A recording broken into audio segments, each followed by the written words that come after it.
Welcome. Hey everyone, I'm Michelle. And I'm Tom. And we are Apocalypse in Review.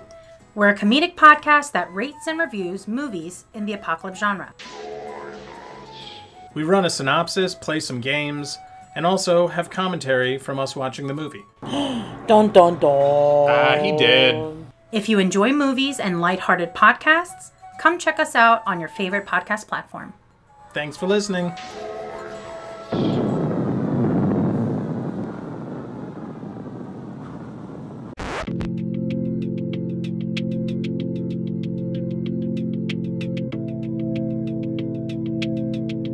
Welcome to the What Have We Done podcast, a podcast for the thinkers among us. This podcast aims to uncover the truth, not the right or wrong opinion of the masses. Some topics on this show might make listeners uneasy, but that's kind of the point. We're heading in the wrong direction and we want to fix it. In episode 1, we took a look at some classic philosophers like Plato and Socrates. Then we looked at slightly more modern, but still, a little bit older, the Francis Bacons and Martin Heideggers of the world. You mispronounced Lord Verulam. Lord Verulam. In episode... He's back. Da-da-da-da-da. In episode 2, we took a look at some of the positive voices in the technological world, looking at some modern people like Elon, the greatest man in the world, Musk, or Jeff Bezos, arguably the worst man in the world. Hey, what'd you say? Speaking of terrible people, we looked at Karl Marx and Ben Franklin. Controversial opinion of the week here. He's something. Today we're going to look at the other side of that coin. We're going to look at the Unabomber Ted Kaczynski. We're going to look at Bernard Steigler. We're going to look at Jacques Ellul, and he talks about Jacques. Yes, I pronounced it like an American. I'm sorry about that. We're going to look at the unpredictability of technology. And then finally, we'll wrap it up with Albert Borgman and his device paradigm that he's proposed. In episode 4, we're going to wrap up our series on technology. We're going to look at some of the issues head on. We're going to see what's being done to police the creators of this technology, and we're going to see what needs to be done to hold those accountable to turn it around. After our technology series wraps up, we'll take a rest episode. We're gonna call it a villain or victim episode. We're gonna take a look at a man who's very famous for all the wrong reasons, even though he shared some thoughts that no one listened to. And we're gonna see if we think he's truly been crucified as a villain correctly, or if he should be reconsidered and maybe looked at more of as a victim of society. So that should be interesting when we get there. Again, the primary source of this episode is The Philosophy of Technology, The Technological Condition Anthology, the second edition by Wiley Blackwell. So last thing here before we get started, we're trying to get everything official here. We finally have all social media accounts active. So if you look for us at WHWD Podcast on Twitter, Facebook. We have embraced the abyss that we have preached about. That's right. Or Instagram. You talk us up, share us with your friends. We'd love that. We'll follow you back. We'll talk to you there. Another thing we're going to ask is if you can specifically find us on Apple Podcasts and throw a 5-star rating and a nice review, that really, really helps people find us. Another website is Podchaser, which does the same idea. If you're not using either of those apps, if you could at least subscribe just so you never miss an episode, we'd really appreciate that. We do ask if you enjoyed this episode to donate $1 through PayPal to whathavewedonepodcast@gmail.com. And if you enjoyed it and you send us $1, that'll help pay for some of the costs on our end to get all this mixed and mastered and edited and uploaded and shared with you. So we'd appreciate that. Or if you didn't enjoy it, please send some, constructive criticism to What Have We Done podcast. I think I said this on the first episode, but we all grew up in the era of Call of Duty Modern Warfare 2 lobbies. We could take some personal insults, but anything we can do to improve this show is appreciated, even if it's not your money. Probably even more I than the will money, to be honest. The only Yeah. thing that would make me upset is if somebody said the 50 cal is better than the intervention. Okay, I was first gonna of say all, Dre's M21. quite the baller. If anyone, plays any. What consoles are you on these days, there, Dre? Sega, Dreamcast, N64, and GameCube broadband adapter for Super Smash Bros. Melee. Oh my Otherwise, other than that, really not too involved in the gaming sphere. But someday I strive to get to. I only play split screen Full of Nightfire. shit, people. He's Hey, full of shit. season 5 of Modern Warfare just came out today, actually, and fellas, that is why I was late earlier. So we're not even gonna get into that. No way. And I was actually in the middle of a game on the new maps that they just came. Are they out good with, though? man. That's always been my favorite They're game. pretty dope. Nothing will ever beat Shipment, but Hell yeah. it's dope. Well, hey, send us an email if you play Call of Duty or Halo or anything. We might be able to play with you. Or Sonic Adventure. But regardless, let's get into the episode, boys, huh? The future is here.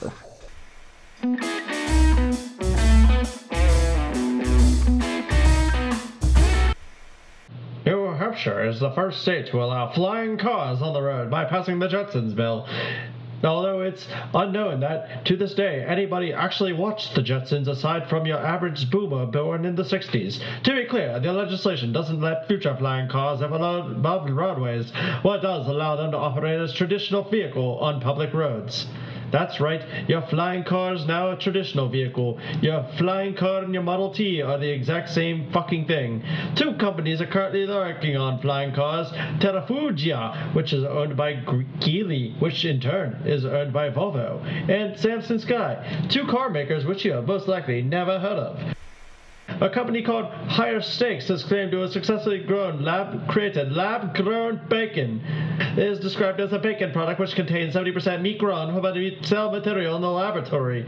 The remaining ingredients are a mixture of plant-based proteins, fats, and starches to bind the cellular material together. Some 30-cell-based meat startups have launched globally since 2014. Donut Robotics have designed the C-Mask, which is Bluetooth-enabled smart mask capable of translating Japanese into Chinese, Korean, Vietnamese, Indonesian, English, Spanish, French, even gibberish, even Martian or Penguin. And that's right, the mask also amplifies voice to avoid people from leaning toward each other while speaking, thus preventing the coronavirus spread in these trying times. 5,000 to 10,000 masks will be distributed across Japan in December, because only Japan is blessed enough to have a company such as Donut Robotics designing things such as the C-Mask, and each of the masks is expected to cost between $40 and $50, or 5 million yen.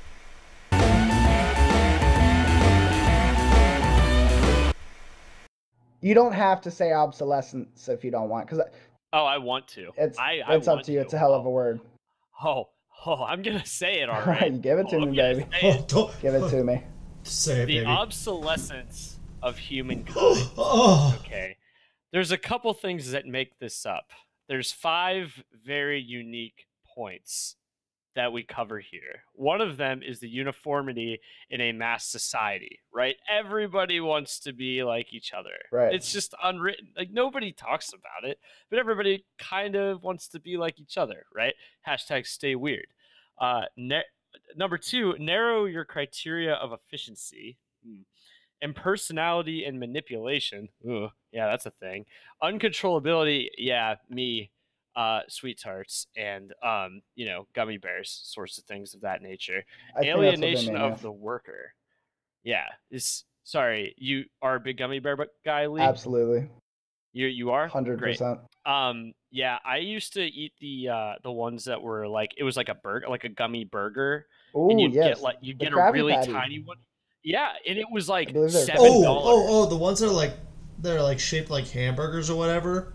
Yeah. Oh, you can eat the pickles separated from the Tutti Frutti, those suckers. Those are an underrated candy. Those are not the obsolescence of humankind. That is just a great part of what humankind has created. You should have thrown that in the positives of technology episode. Let's take a look at each one of these real quick. So, uniformity in a mass society. So, I think the point they're trying to make here is, almost look how the whole world has kind of taken on American culture per se. Maybe not the Chinese or the Japans of the world, or we'll say the whole Western culture. Europe has kind of started mimicking America in a lot of ways, and I think this is because of mass production. I think that's what this one's kind of saying. Individuality's gone, and even if you look at it at a smaller scale, we're one of how many people creating podcasts? How many millennials have a podcast? Like, how many have a successful podcast? Right. There's a difference. Well, you can talk into a microphone, but that doesn't mean you're successful. I don't disagree at all. But it's, like, I think they're just kind of saying that the more things are mass produced, the more like, relative right now to how many people have a podcast, look at it before they invented the microphone, right? 0 people had a podcast. 0 people had talk shows. That's true. No, you know what that's I mean? Very good. There were 0 people doing that same thing for hours and hours a week. But now, how many millions of people before the for hours a week record themselves talking? Like, for the first time, like, our grandkids are going to be able to hear their grandparents' ideas and thoughts back when they were their age. You know what I mean? Like, it's an interesting time we're living in. Well, but, I mean, it's kind of like a modern thing, right? I think that's great. It's a modern take on, freaking cavemen did. I mean, we know what our ancestors more or less kind of thought about via like cave paintings, stone tablets, and stuff like that. I mean, it's kind of, in a weird way, it's kind of like a modern take on that kind of thing where we're kind of leaving behind. I don't know, I feel like I heard the phrase before, like kind of whispers that almost kind of last for a millennia. Where as long as the medium isn't completely destroyed, I mean, we can kind of hear the echoes of what they were trying to get at, more or less. And by they, I mean our ancestors, even back before like standardized writing, before like by way of even before cuneiform, like through just simple cave paintings and crap like that. Because, I mean, Americans are shit at passing down family tradition, right? Hell, I'm shit at my job at passing down, like, simple based instructions, or step-based instructions, but... Like, I know my grandparents, but I couldn't, like, tell you what their favorite food or favorite color is, like... Now you can listen to their thoughts. Right. Yeah, you can listen to their podcast. Hear too much Which can actually be a bad thing. I mean, I think that it's kind of... I mean, I don't know... I knew my grandparents, before they passed away, but obviously I didn't know them when they were our Imagine age. if you could hear them talking for hours straight. It might not be a great thing. It might actually... You're right. I think that's why I feel like a lot of social media really things does. That were said in private back in the 40s. Well, that's what a lot of like the cancel culture is. Like people who thought they were just safe, just saying what they normally would on social media, regardless of how stupid it might have been. It gets discovered inadvertently, and now it's like it almost whatever holds they people say. Accountable, though, Yeah, it holds people accountable. If my face is going to be all over Twitter with my name next to it, I better not say something I don't agree with, because it's the same. It's like sick the mob. Yeah, it's like sick the mob on Absolutely. you. It's like, well, just take the whatever mob it is and just take that person, and they're down this horrible path. And the mob, that's a good point, Dre. The mob mentality, I think, is a big part of this uniformity in the mass society. If you speak up against the mob, you're in trouble. But it could be the right thing, and they'd be like, "Well, nah, I disagree." So it's like, well, I could see positives of being uniform, but who does it really benefit to have everything be the same? It benefits the people making the money, right? If I can make 2,000 fold-up tables a minute, do you think someone that hand carves his own wooden tables and sells them for $2,000 is going to make any money anymore? When I'm selling mine for $50, exactly. But he used the Amish stay in business. He used to literally be Table Pete, and now he's homeless Pete with a knife. You're like, damn, Pete, what are you carving?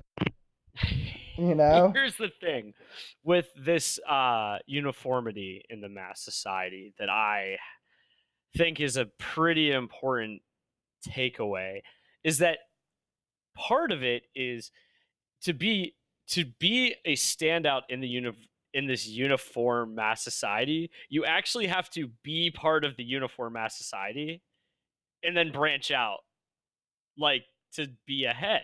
in a way. It Right. seems like there is individuality. You know, it does come out like conveniently. You know, so it's not like I kind of understand that. Like, I mean, you're not going to become like a leader of like a fan club and be completely vehemently hate the thing that you're a fan of, you know? Right.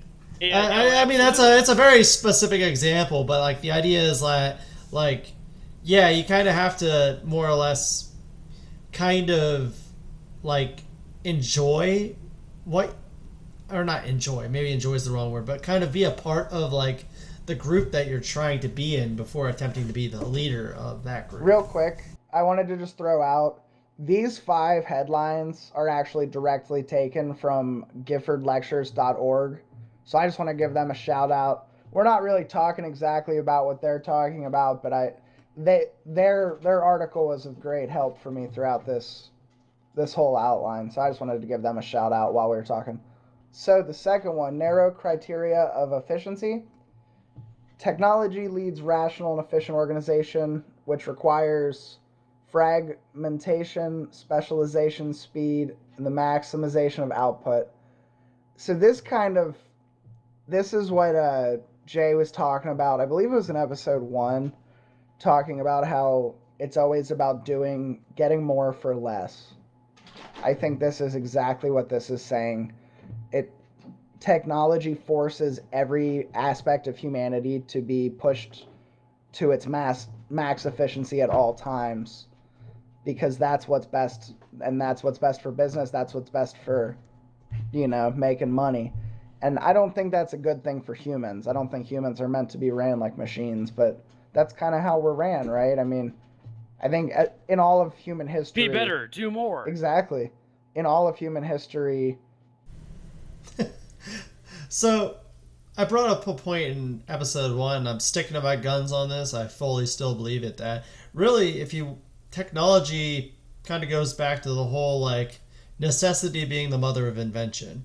In a lot of cases, that necessity is just the fact that we need to do more with less, whether that be build more with less resources, or manufacture or create more with less time and resources. A lot of that kind of fuels the advances of technology that we see. And that was kind of my main point that I brought up. Well, maybe not my main point, but that was a point on episode 1 that I kind of look back on, and I'm like, yeah, I'm proud of that. In general, that's like kind of a salient point that I'm still an avid supporter of. And then on that too, since World War II, more than 2/3 of the United States federal research and developmental budget to military purposes has diverted expertise from environmental platforms and urgent human needs. I mean, think about that, dude. Is anybody surprised by that? No. I mean, that's a big whole thing. Is pissed off? Yes.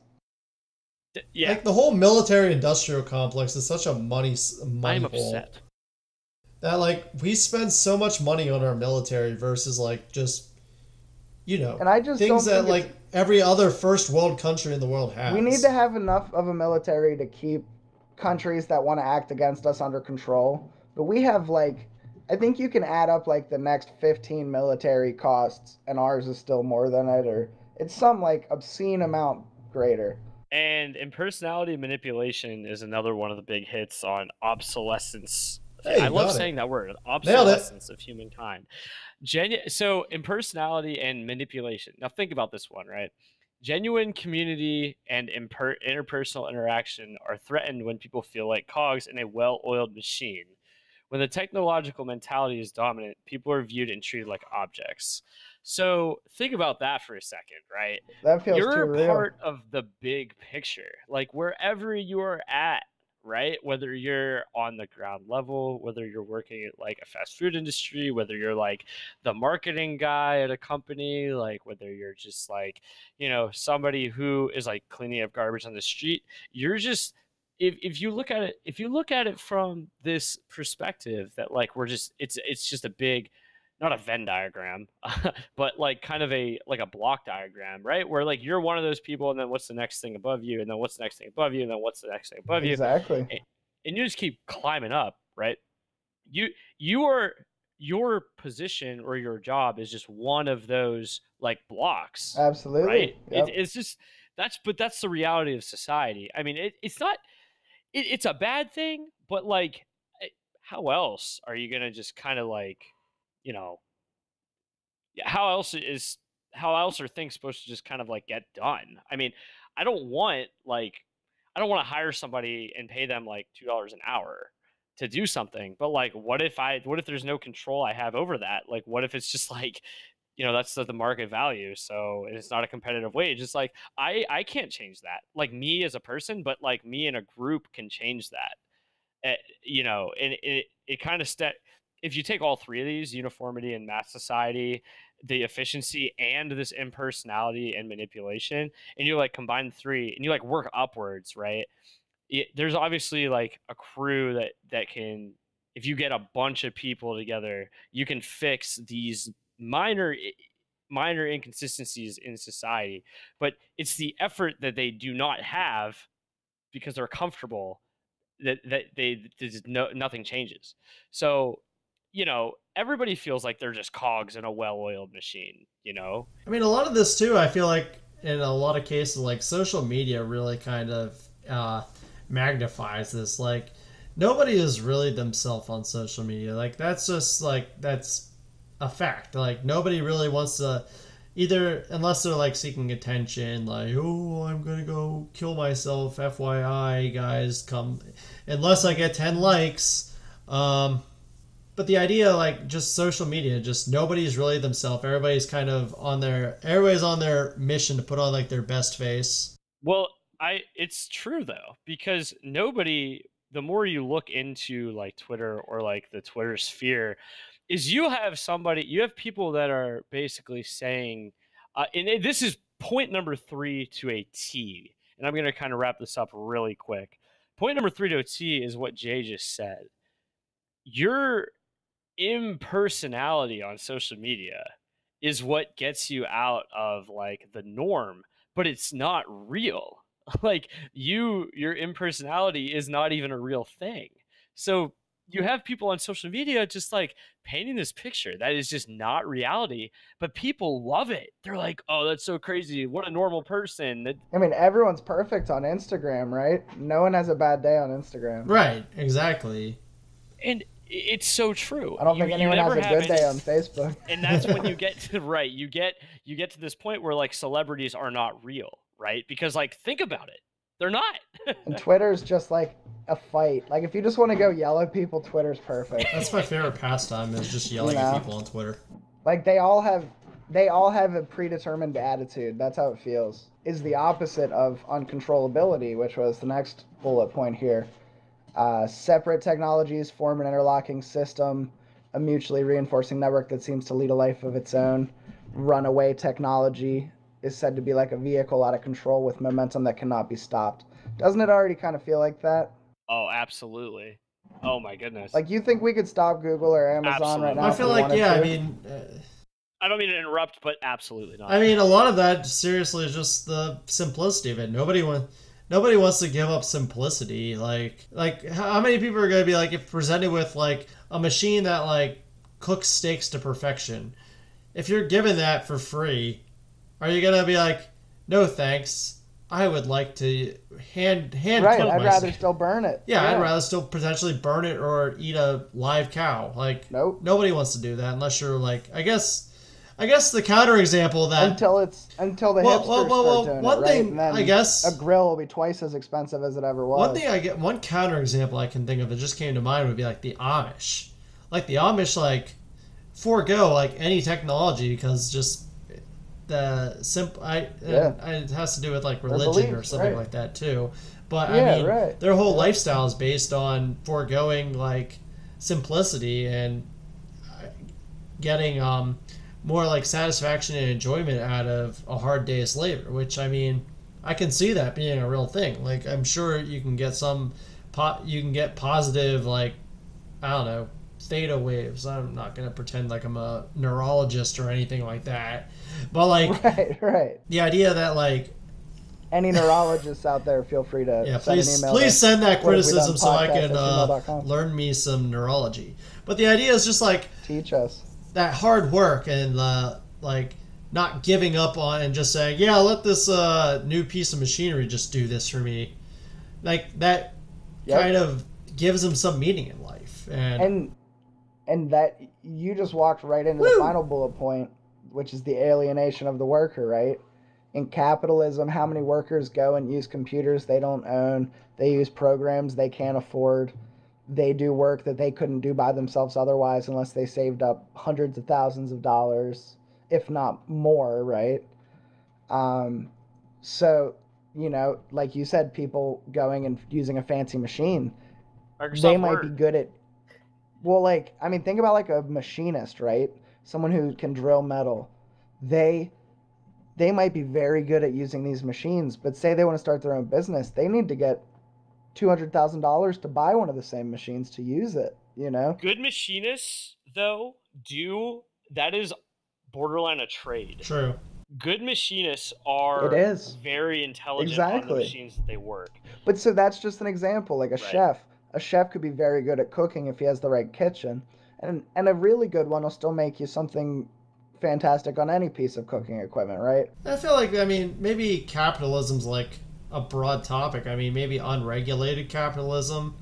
Because I was going to say, it's kind of ironic because a lot of communist countries are strict... In the system where someone is the boss of someone else strictly for financial gain, right? In our system, we work to make someone else money. Right. And then they give us a slice of it.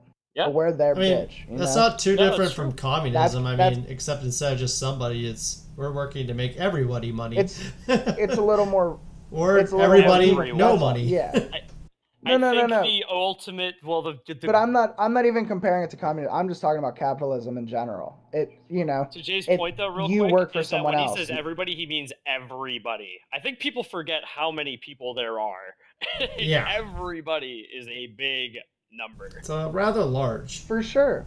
But I think technology drives the capitalism that creates these conditions. I think that's the argument being made you have here. things like the cotton gin, which, granted, it led to a very dark time in our nation's history, and where, it definitely increased the production and efficiency of production of cotton. But, the cost of that was that the southern states just used slavery. Like,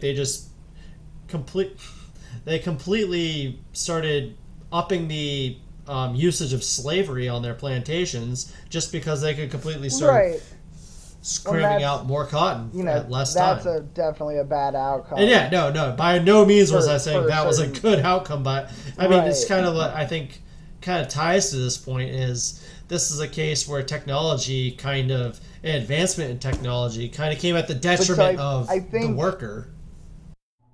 If we're going to keep referencing Marx, I think what Marx would have said was that if a worker, say we're still using the machinist analogy, say he wants to quit his job and become a machinist of his own, he would just have access to a machine.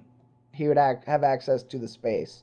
He wouldn't necessarily need the money because he was already, coming out of school when he wanted to be a machinist, he just opened his own place instead of going and working for someone. I think that was what Marx wanted. You can't just directly jump to current communism, because that is not what Karl Marx talked about. That's understandable. It's an important. I can understand that, but I just feel like there are people in charge in current communism. I was gonna say, I just don't think there was no one in charge in Karl Marx's I just don't communism. think Marx achieved Marx's. Views were ever his call him his pure views would never be achievable in this kind of climate and society. But you don't disagree that workers feel alienated? I'm sure they feel alienated, but I'm just saying I don't think there's any good. Don't you sometimes? Just as someone that works, period. You don't even have to say what you do or why. Just as someone that works, don't you just kind of feel like some of the things I work with, it's not. I actually feel like what I work on in my home is actually more advanced in some cases. And I shouldn't say what I work on, but the tools I use at work. So do you feel that you get to apply your opinions and your ideas adequately? Do you feel that you get to express your creativity do you feel you get to get your brain working, or do you just more feel like a robot doing a job? I mean, me personally, I'm probably a bad example, but I honestly feel like No, I get that's to, good. I That's get a good to example. kind of unleash. Bad example. Where I'm at is I do else. feel like I get to actually use my creativity and kind Well, of that's good. To me, that's the ultimate goal, is for everyone to feel like that. Everyone should feel that way. Part of the reason I want to make a podcast, right, is we Right. want to support ourselves doing something we're good at. talking. What about a podcast about? All right, There's guys. a lot of those, to be honest with you. This is the part of the podcast where we plug our What Have We Done meta. The What Have We Done podcast. Please subscribe and 5-star review Guys, that podcast, It's us please. talking about our own podcast. So, Episode 4, a podcast and a podcast. What have we It's a done? Podcast about a podcast. It's like that Rick and Morty episode where he builds like a generator for like his car, and it's like an entire like sub society like for like the engine in his car. And then they all find out like during the episode, like, oh my god, like all we do is power a car battery. Like that's our whole mission. right. To be fair, it That's takes a high IQ to It- appreciate Rick It's and like, Morty. oh my gosh. It's a great show. Or low. That's why it's so good. I feel like everyone appreciates it. But so we'll move on past that, because the next guy is all about the same idea. Uncle Ted Kaczynski, a.k.a. the Unabomber. What's The it? Una. Okay. Una. Dude, imagine. Wow, I feel like I just came up with Soulja Boy's comeback album. Unabomber. You. Unabomber. That's okay. He's already probably gonna get. Nobody tells me. If he can go rip off like a bazillion different consoles, it's okay if we just rip off his like one thing he got famous for. That was funny as hell. Yeah, did he just? He created create, like these PS counterfeit, where like, he was just overnight? hawking like these counterfeit like Nintendo things, like Yeah, or he Nintendo was like consoles. a college grad, wasn't he? Like, I think he was a pretty smart dude. Was- He just wanted to Oh, make are we some talking good about money. Uncle Ted or Oh, Soulja he Boy? was. Both, really. So just a reminder for all of these people who are just like they have their trigger finger ready to like report us to the FBI. We on this podcast in no way condone the actions of Uncle Teddy.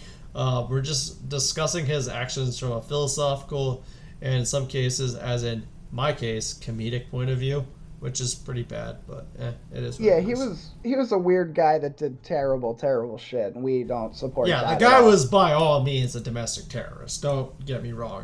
We're talking about Ted the Thinker, not Ted the Doer. Ted the Doer was a very bad person. Ted the Thinker, we just want to talk about. Imagine if Bingo. Teddy just kept all of his insane ramblings to writing instead of sending mail bombs. He could have been the next Stephen King, to be honest with you.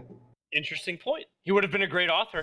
But anyway, if anybody doesn't know who Uncle Teddy is, he's well known for killing 3 people and injuring an additional 23 between 1978 and 1995 in a terror spree now known as the Unabombings. And he wrote a manifesto advocating for anarchy against the technological society that was forming. And specifically, he didn't want to cause anarchy against the government. He specifically targeted the technological companies and said, you need to stop them. So, like, in today's world, he would be looking at the Googles, the Ubers, the Microsofts, the Apples, all the big known brands. He wants us to burn them down. That's how he feels. And he wrote Ted Kaczynski, Uncle Ted. Unabomber you're Unabomber. talking about, right? That's what he wants. That's his opinion.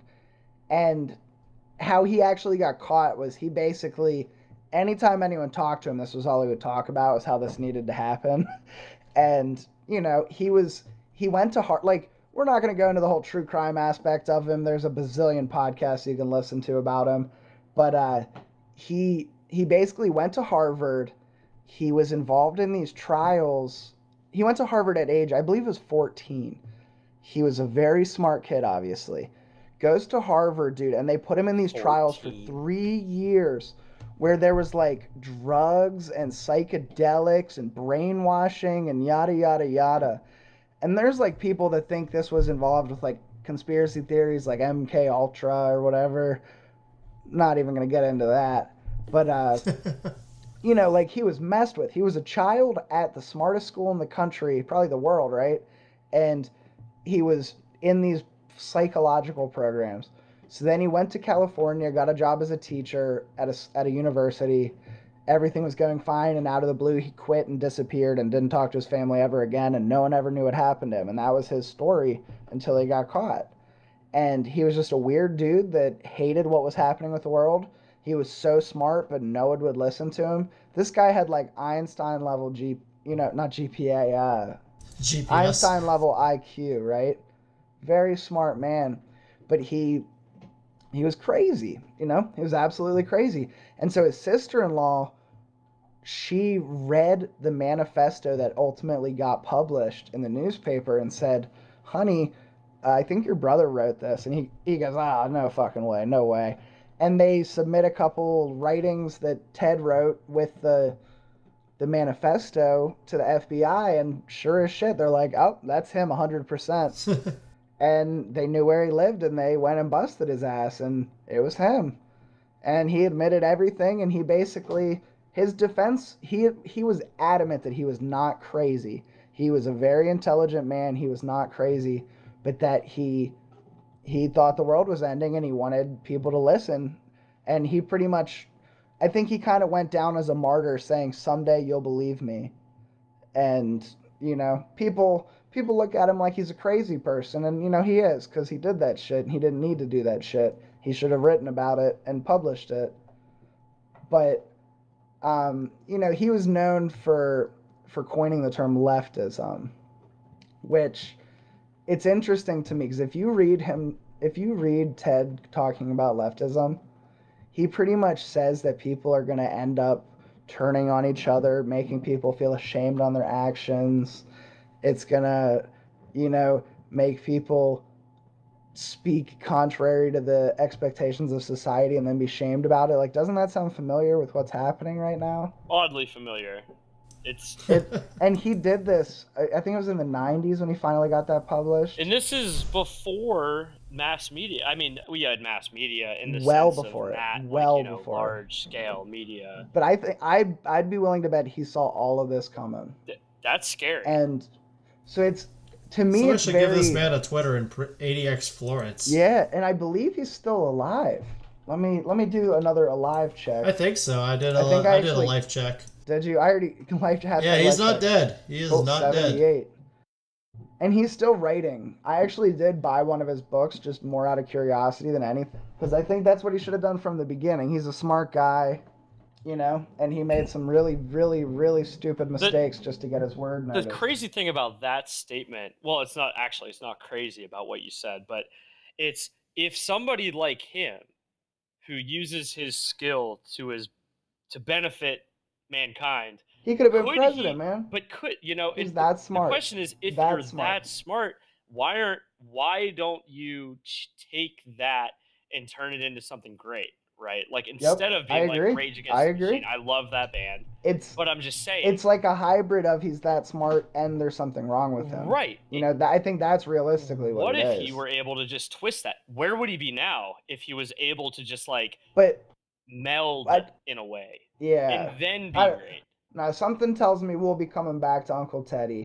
Me too. You know, I don't think we need to talk about him too much here, but he's an interesting character to me. I think he deserves more credit than he's given for his writing. He obviously should have been killed for what he's done. You know, I think it's crazy they let people live when you send bombs that injured 26 people. You know, but that's my personal opinion on that one. But so let's move on to the next guy. Hans Jonas. Hans. Shoulders, knees, and toes. Hans.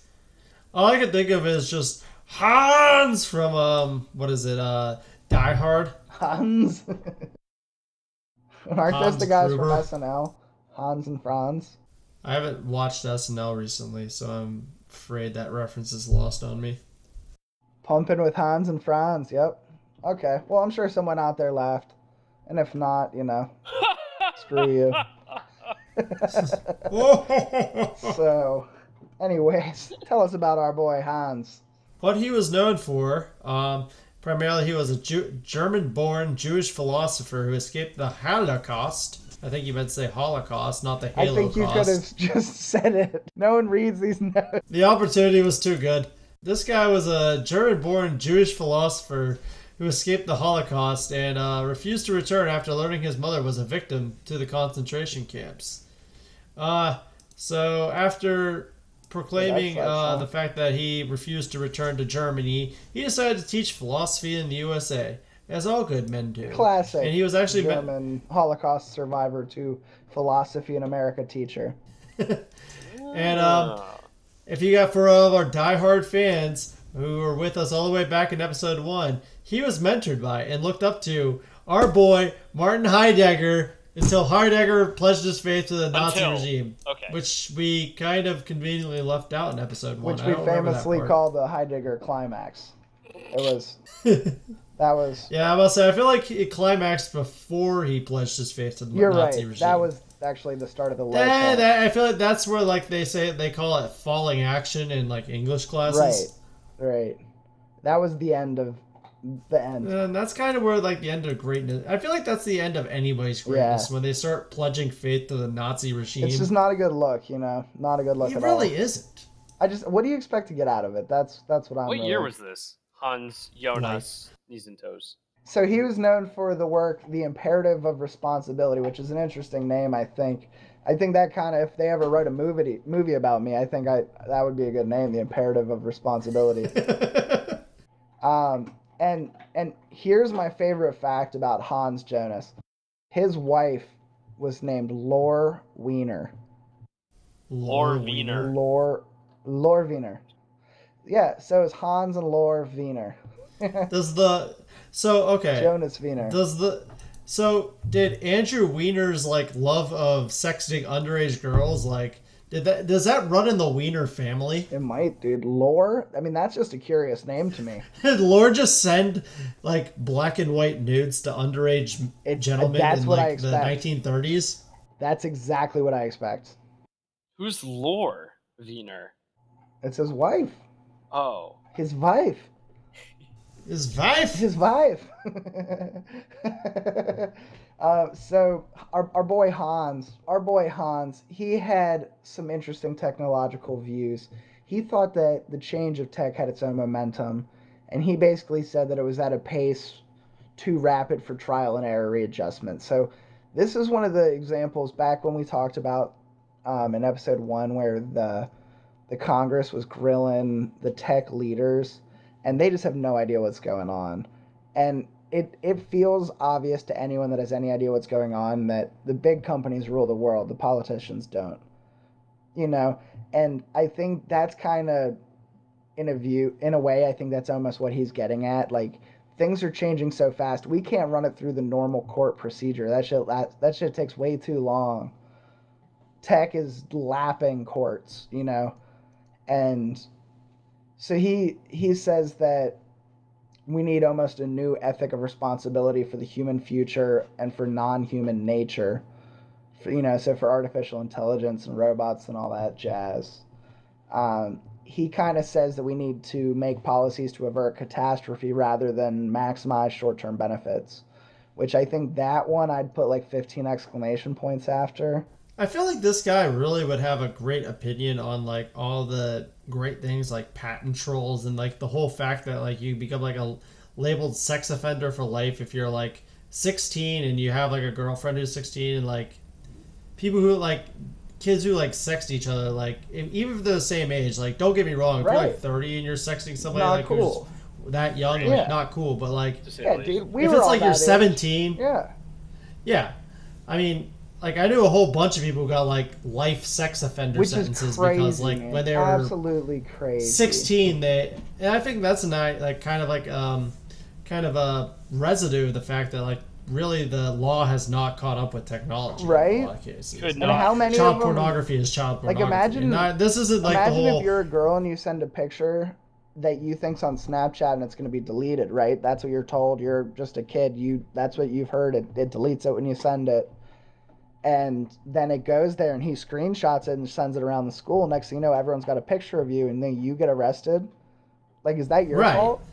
To me, I think you should be punished in some sort, but should you not be like for life? Yeah, a lifetime that you shouldn't get a crazy. life sentence for that. I mean, pay a fine and do some community service and learn the risks of, sexual professions and, maybe be forced to do some education on them.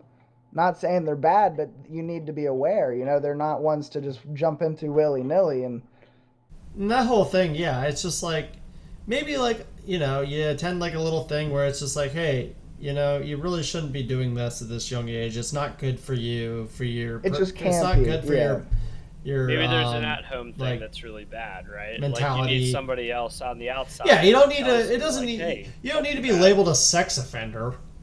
so our boy Hans, who loves Laura Wiener, he Laura Wiener. I think he made some good points though. But he basically said that the magnitude of these stakes taken with insufficiency of predictive knowledge leads to pragmatic rule, give the prophecy of doom priority over the prophecy of bliss. That was a word salad. That's some Lord of the Rings shit. That's like something I would expect Gandalf Have you noticed to say. the more modern the philosopher, the more wordy their quote is? Like, Plato was right to the point. The magnitude of these they things. don't nail it. Taken with the insufficiency of the predictive knowledge leads to the pragmatic rule to give the prophecy of doom priority over the prophecy of bliss. He basically said, and I couldn't agree with this more, that we should, as a society, we should be looking to make the least harm, not the greatest good. If we were devoted to making the people in the worst of conditions have better conditions, I think we would all have pretty good conditions quickly. But the people that have the best conditions right now would most certainly end up in a worse place, And that's the problem, is all the people with the money, why are they going to give up their lavish life to live a pedestrian life so that 200,000 people can have a good life, Well, I mean, really, that was the whole thing of, like, I mean, that could be attributed, like, almost directly to slavery, where, I mean, we utilize people labor to the maximum harm for supposedly the greatest good. But, I mean, at that point, it's like, good for who, right? You have to define the greatest good. Like, and that's the greatest good for... You have to, like, the greatest almost, good like, kind of... the greatest good they're not reading my document, but I put it in quotes for a reason. You have to cap that. The greatest good for how many, right? Or for who, or for the second part of that is a big deal. I think you should almost reword it and say we should seek the least harm for all humans, not the greatest good for some. Right. I agree. And the problem is, barring getting rid of the some, which I'm not condoning or saying is the right thing to do, how do you solve that problem when the some has most of the money? The people with the money don't agree with that statement, Anyone who's poor, of course, agrees with that statement. Anyone who's in the middle, it might be divided 50-50. But if you're on the wealthy side of this equation, how do you say, screw that, I'm going to take the greatest good because my good's pretty good? The thing that a lot of people forget, though, is that there's a very big difference between somebody that's rich and somebody that's like dangerously wealthy. And people forget that there are dangerously wealthy people that have like this disconnect of like what money actually is. Like they don't think the same way as like normal people. So basically you have all these people that are like millionaires, right? But what's a millionaire now? Who, like, we're talking about billionaires, right? Nothing. Think of a billionaire that can do for Bezos. Yeah. Literally, if you hit refresh on his net value page, it goes up every time. You know what I mean? Like, that's how much money he's got. Right. And the thing is that a lot of people forget that there are people that are actually like wealthy that do donate and do great things for other people. Absolutely. And there are people that are rich that have like this underlying like humanitarian aspect of them. But then there are people that are even richer than them that have less humanitarian. Like Bill Gates. Like, I mean, it's Bill Gates, right. I mean, now granted, he might be the center of every coronavirus 5G conspiracy that's currently out there, but I mean, like, he's putting a whole bunch of money toward, like, malaria eradication. I actually think of him as one of the good ones. Support. He really seems to care and give a lot of his money, right? You know, I like Bill Gates a lot. You know who's on that rich list that people tend to forget about? Celebrities. For sure. But if you look at the amount of money they have versus the amount that some of these juggernauts have, it's pennies. Right, but... Like, Jeff Bezos looks at Beyonce the same as he looks at me, you know what I mean? I don't know about that. Like, he probably looks at you with more of a, more of a sensual, I probably engagement. spend more on Amazon than she does, and so he probably likes me more. I You know what he I mean? does. I know he likes you. He's a simple guy. Beyonce's tough. Either love her or you hate her. Some tells me Jeff doesn't love her. He doesn't look like a Beyonce kind of. I mean, do you think? I don't know. He does I'm not strike me it. as a Beyonce type of guy. Yeah. And disclaimer: none of us here knows what a Beyonce guy is, but we just, I like to we think think I we mean, do. technically Jay-Z is, right? that's right. Compared to me, Jay-Z is lazy. Thank you, Froggy Fresh. Froggy Fresh. Next up, we got, I think we're going to France for this one. yeah, because we got Jacques Ellul. Jacques Ellul. Jacques Ellul. Ellul. He's a French philosopher and social critic, which, I mean, what do you have to do for the first 40 years of your life to make that your final title? You know what I mean? French philosophers. I wish I could be like. I would love to just die as a social I think critic. technically we are all now philosophers and social critics. So Fuck it. Put it on my Absolutely. gravestone. I think everybody I is now think- smart enough to realize that they can Google something and now they are a prophet. yeah, we're all They are a philosophers. philosopher yeah. now. But so, anyways, he said technology is an autonomous and uncontrollable force that dehumanizes all it touches. So obviously, Jacques was just a fucking charm to be around at parties. Yeah, I could tell. He was most noted for his quote, "Think globally but act locally," which I think's still pretty applicable today. I think that's a nice quote. I'll give him that one. Another fun fact about this guy is I guess Mr. Unabomber was actually inspired, well, he took a lot of influence from Jacques. So that's another little fun fact, or maybe not so fun fact about Jacques. Go on though, just a little fun fact I feel like I can interject. Absolutely. Jacques Ellul's views on technology, states that contrary to the common belief, the technique actually predates science in most cases and creates goals for scientists to achieve. So, for example, the desire to see outer space more clearly drove science to create the telescope. So think about it in the aspect of like, Yeah, I don't disagree at all. what can you do, right? Like, what can you do with, like, you have this technology that's in front of you that you don't know how to put the pieces together. It's kind of like Minecraft. You know that outer space is there, but you have to find a way to be able to see outer space. To get there, right? Yeah, to see it, right? Yep. And then he also said the rational order is everywhere imposed at the expense. Oh, sorry, this is not a direct quote. This was just his view. Rational Yeah. order is everywhere imposed on the expense of spontaneity and freedom. Spontaneity. Yeah, that's a tough one. And freedom. So that's interesting. I think that he thinks that you have order until somebody stands up and says, we don't have order.